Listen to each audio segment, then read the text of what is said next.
For this month's evidence of success, I want to talk about one of our specialties, which is self-employed borrowers. Now, if you know anything about filing taxes, self-employed borrowers have the ability to write off lots and lots of things as expenses and deductions on those tax returns. But this can become a double-edged sword as all of those deductions come off the top of that income. And actually, we have to use the bottom line on a self-employed, that net income after deductions. So in many cases, we have to get creative with these borrowers who are self-employed to make sure they can qualify with traditional means without having to go with a non-qualified mortgage loan such as bank statement or DSCR. So in this case, we were able to help a client who actually had 4 auto loans that were paid by the business. Now, you might think this should be an easy thing just to be able to prove that we could show the business paying those accounts. So the guidelines do allow technically for you to omit business debt paid by the business if you can prove it. But not only do you need to show 12 months proof of that payment coming out of the bank account, you also need to show it on the tax return where they're writing that off. Now, this is not a clear and concise thing, so we need the CPA or tax accountant to be involved, which sometimes can be a little bit tricky,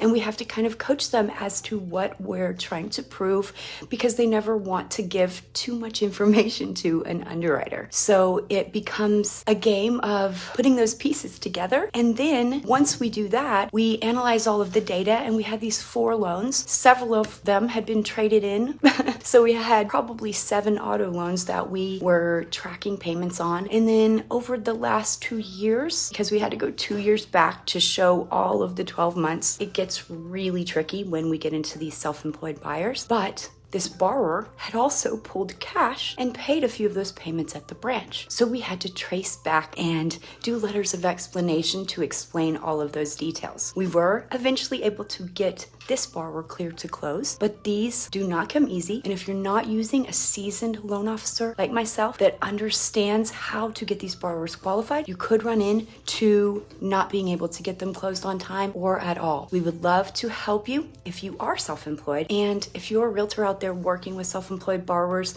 give us a call. We would love to chat strategies and tell you how we can help you to qualify more of your borrowers and get them under contract soon.